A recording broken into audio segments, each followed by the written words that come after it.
के भयो निकै टेन्सन छ भलाइस कहाँ खानु दाजु मलाई त दिनमा एकजना कुरो नकाट्छमा खानै रुच्दैन अनि दाजु तपाईँले भात खानुभयो त आइयो दाजु दाँत कोटे राख्नु भएको छ किरा लाग्यो के हो केका किराले खानु खसीको मासु र भात खायो त्यही भएर कोट्या नि गरिब ओहो के भयो दाजु एक्कासी पेट हो भात खाने बित्तिकै अब के गर्नु आज मैले एकजना पनि कुरा काट्न पाएन के त्यही भएर पचेन के मलाई पनि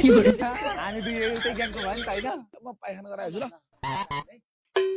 एकासी ठिक भयो त ऊ आयो कि कुरा काट्न मिल्ने मान्छे आयो क्या हो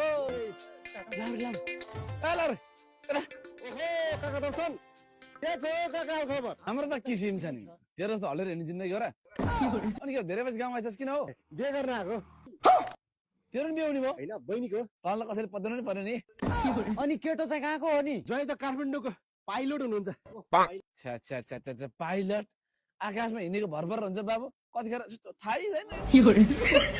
बरु पारिको मेरोवालालाई बिहा भए कति राम्रो हुन्थ्यो अब तैँले बुद्धि बिहारी हालिस् तै पनि ठिकै छ अनि के छ भोजसोजको व्यवस्था के गर्छस् मैले उतै काठमाडौँबाट क्याटरिङ मगाएको छु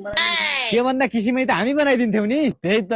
अनि नाचगान व्यवस्था के छ आजभोलि हामी गाउँमा त पुरै रेप गीतमा नाच्छौँ बाबु रेप होइन के काका ऱ्याप गीत भन न